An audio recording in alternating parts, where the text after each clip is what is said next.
Hi guys, it's me again. I'm going to tell you guys a little story. Once upon a time in the great depths of England, there lived a 13-year-old girl. And this girl really loved reading. She loved it a lot. And she thought, why not make a book by herself? It can be that hard, she's seen teen authors do it all the time. Except she didn't know what to do. She had no help. She didn't know any writers at the time, so she didn't really know what to do until she did, and is now on the journey to publishing her first book at 15. So that's me. I was once that 13-year-old girl, and obviously that doesn't sound like too long ago, but that was July 2024. I was like a completely different person then. Through my social media, I have gotten a lot of people asking me for, like, how did you write my book? How did I write my book? I haven't been able to give like a straightforward answer because it was a long process, okay? It was a very long, strenuous process. But eventually I did it, and I'm here to talk to you about it. I'm going to tell you what I did because I want to help people. My writing journey actually started in June 2024 when I started writing a book on my notes app. Unfortunately, I don't have any evidence of that because I'm pretty sure I deleted all trace of it. I wrote 8 chapters of it and then I scrapped it. Also, I accidentally plagiarized. I brought this up in a recent video of mine on Instagram about how people say like powerless is like plagiarism.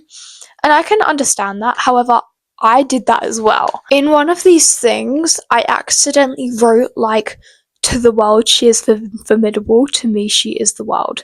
That's literally from the Shatter Me series.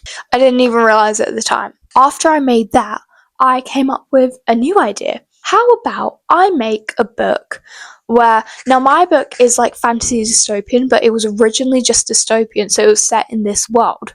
So I was like, how about I make a book where Europe and North America are at war with each other, and because that's what my continents originally were. They've been at war with each other for like 11 years, and romance and stuff. So I started by writing it on paper in class because I was in year 8 at that point, and that's kind of an irrelevant year. However, I did this without any pre-planning. I knew what was going to be at the start, I knew what was going to be at the end, and then I kind of had to figure out what was going on in the middle, but I didn't plan it properly. These are the first 5 chapters of my book, what it was originally. But then I got to a point and I was like, I don't know what to do.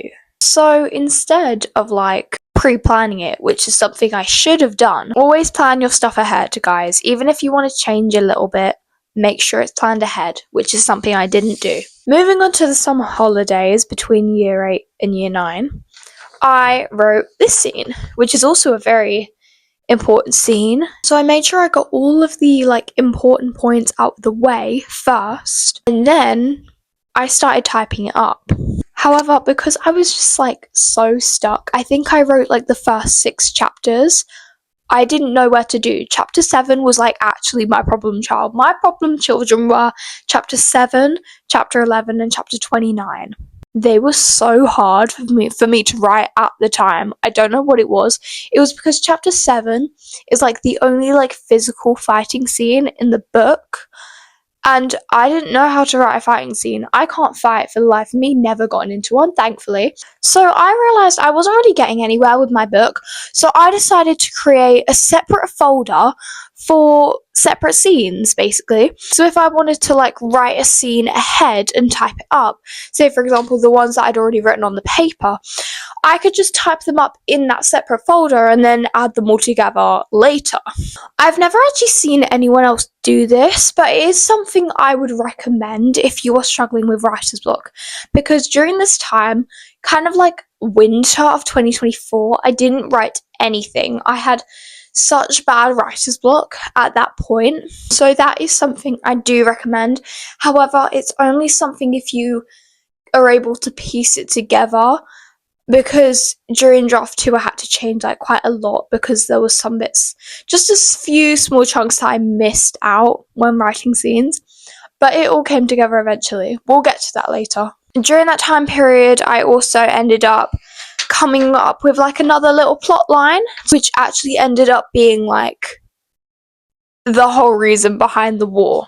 It wasn't until about March 2025, which I locked in on my book. I made my Instagram account. I looked at my draft one folder. So on my draft one folder, I only had like 5,000 words. And on my scenes folder, I also only had like 5,000 words. So that was the point where I was like, right, I'm going to actually plan it. And I promise you, you need to get this done so much earlier. Please plan it much earlier. Also, you need to plan it out as chapters. Okay, this is my other notebook. This became my baby for a long time. So I had like a plan after this point. I made a plan and I had the book title by this point. And so it says roughly the main points, and then it's like introduction, meet the Elra family, and yada yada yada. It wasn't categorized into chapters, it was just into scenes. For example, kiss scene, pen scene, diary scene. I won't elaborate further, you'll find that out soon enough. And then I decided to come up with a backstory for everything, because I was like, wait, major plot holes, how did it actually begin? Again, this literally needs to be settled from the beginning if you want to make progress, because I made so much progress after this point. It was insane. And then I was actually talking about it a lot with my English teacher. She's great. She helped me through it. I sent her like a couple of my chapters because I wanted her to read it. And so she asked me, she like went through it with me for a bit, like the first chapter, and then she asked me, are you planning on keeping it in this world, or are you going to make like a new world? And I was like, oh, I'm just going to keep it in this world, I can't be bothered. Literally like 2 weeks later, I was like, wait, if I make it dystopian fantasy, like in another world, that wouldn't be too bad of an idea. Bang. I asked my brother and I was like, hey, I've made 10 continents here. Can you give them names? And so together we came up with names. I came up with the name of the world, Virison, by myself, probably because it's like bad, but you know. And then like together we made the names. So I definitely had like a lot of help in this. And I'm very grateful to have people who supported me through this journey, because it was a lot. I decided to set myself unrealistic goals.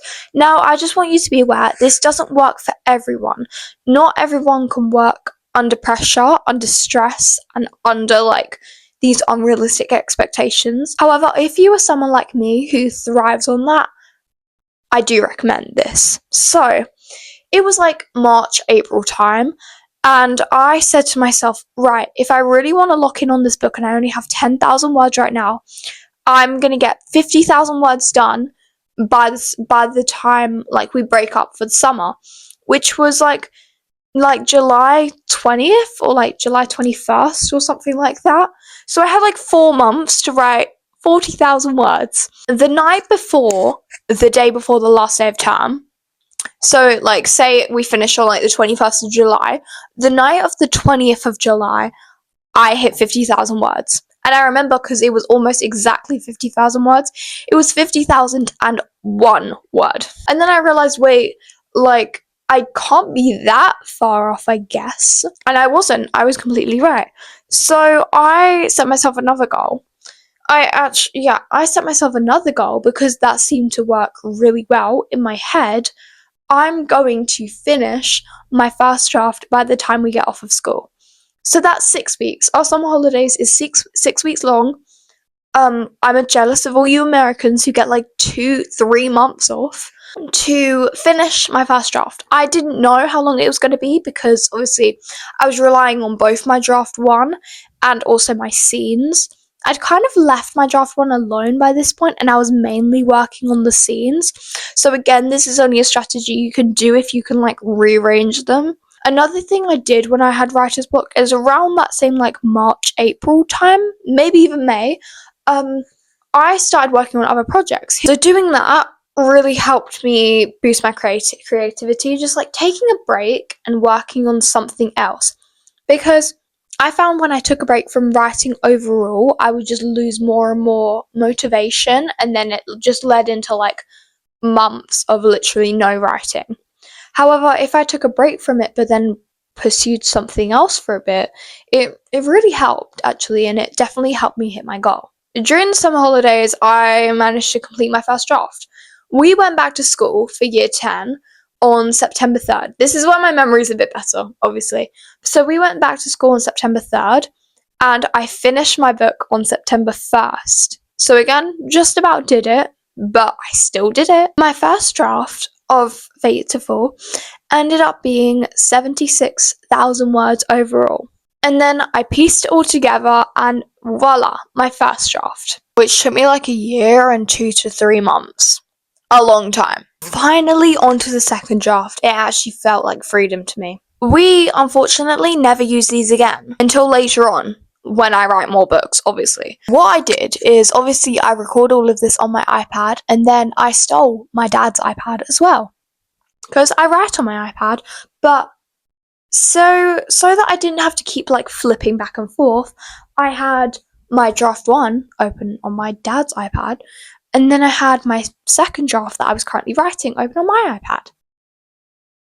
The second draft was so much easier. Who's in the kitchen? The second draft was so much easier than the first draft, I kid you not. It only took me 2.5 months. Obviously, that's not realistic, and I don't expect anyone to write that fast. I had a goal. I said to my family, oh, it'll be done by Christmas. It was done halfway through November, so definitely hit that goal. But I promise you, the second draft is so much easier than the first draft. It just completely flows, and now you have like, you know what the plot is, you know how the characters act, how the characters are developed, and yeah, it literally just flowed for me. After the second draft was completed, I looked back on it and I was like, wait, I don't need a third draft. A third draft would just waste time. Now, obviously, some people have more than 2 drafts. A lot of people have more than 2 drafts. However, by that point, I felt like, because I'd spent so much extra time planning later on, I felt like I knew my characters so well, and they were so, like, everything was completely developed how I wanted it to be, and so I didn't need to do anything else besides editing. Before the editing stage, however, I wanted to include some maps in my book. So I looked up things online to try and make my own maps, but they either cost money or AI. I'm not using AI, and I'm not spending money. So even though I know I'm not an artist, I decided to draw them myself. This is the world. This is Rurizen. I'm really proud of this drawing actually, but I'm more proud of Arkuen, which is the main continent where Darlene lives, my main character. I love this one so much. But I decided to make those maps because it was easiest. It only took me a couple of nights for each one. Like, I spent like one night drawing it, then the other night like outlining it, and then I did that for both of them. And then I did take a break. Surprise, surprise. But I took a break after my second draft. For just for a couple of weeks, just to gather my bearings before I started editing. Now, for my editing, my best top tip now is say it out loud. I know if you're in your house, it might seem kind of embarrassing, but once you get past of it, you just need to reach flow state. I read mine aloud in an American accent, like, because obviously Darlene, she was originally from North America, so she would have this accent, but Miles would have this accent. It helped me feel more connected to how Darlene would actually speak, and I don't know why, I feel like I speak better with an American accent. Like, when I do, like, fake get ready with me's in my head, I'm sure you guys do it too. I'll be like, hey guys, welcome back, like, let's do my get ready with me. I don't know why, I just automatically shift to this accent. Please tell me if I'm doing it wrong, but, like, yeah. Made sure there was a couple of typos where like I was writing too fast, and so like it auto corrected into another word, and so I kind of had to figure that out. And then just like word sentences that I wanted changing a bit. I wrote the blurb, I wrote the acknowledgements and the dedication, and then it was done. There was nothing more that I could individually do. I'm currently letting my parents read it before we go into the self-publishing process. However, obviously that's not all that I did, so I'm just going to give you a few extra tips while I'm here. For developing characters, I had these two characters, not going to say who, spoilers. They were originally going to be quite evil characters. And then I realized that they're not evil, they're just misunderstood. And so, like, I wanted to make them these complex characters. So I changed them midway through. However, so that's why I had to change a few bits of my first draft. And I think all of my characters are quite complex, actually. No one has like a full, like, just one idea of their personality. To help do this, I recommend asking your characters questions, like imagining different things from their perspective. It's something that I really love doing, like imagining different scenarios from like another person's perspective, and that definitely works very well with characters. Also, like asking them questions, just like random everyday questions to get to know them better. Once you know your characters, like you know yourself, that's when you can properly write them. Also, use inspiration. Use like people around you. Use any ideas that you just have in your head. Use inspiration. Every single book is inspired by another book, like a root, because nothing is ever completely original. Because literally, like, you can't. There's millions of books. Nothing is completely going to be a brand new idea. So don't worry. Don't doubt yourself. Have confidence in your own writing. And I know that's hard. That's really hard. But embrace your writing style. Everyone has different writing styles. I'll have a different writing style from you. Everyone will. Obviously, some will be more similar than others, but it's not going to be completely the same because we're all different people. It's really important that you embrace your own writing style rather than trying to fit in with another, because that's kind of something you can't really change. In a way, I've tried to do that before and I've always just ended up going to my original writing style.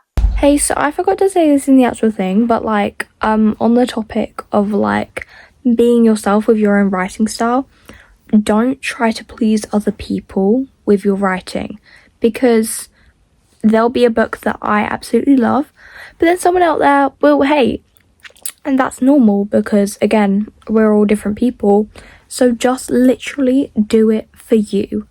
Don't do it for anyone else. Do it for you. Okay, I think that's all the writing tips I can come up with at the minute.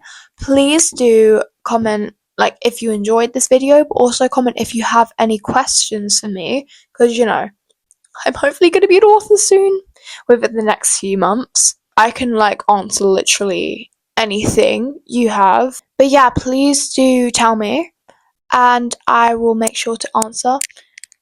Yeah, thank you guys so much for watching. Love you all. Happy writing!